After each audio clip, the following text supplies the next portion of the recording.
आज बनाई आम घरे मो हजबैंड तैयारी माछ तापर पड़ा प्याज कटा मसला लुण तापर पड़ो ये सब टमाटर तापर पड़ो ये सब गुंड मसला नहीं हल्दी जीरा धनिया गरम मसला पाउडर पकईला कषा कषी कषी कषी कषी मसला पूरा हो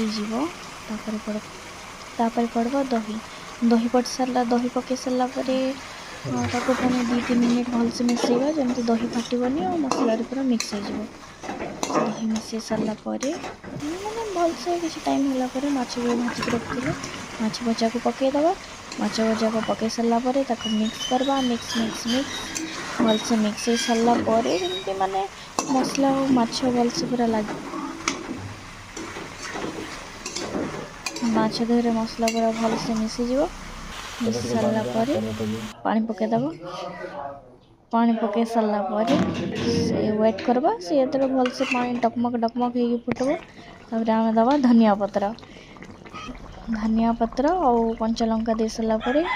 हो गला आम दही वाला माछ तरकारी रेडी रेडी रेडी।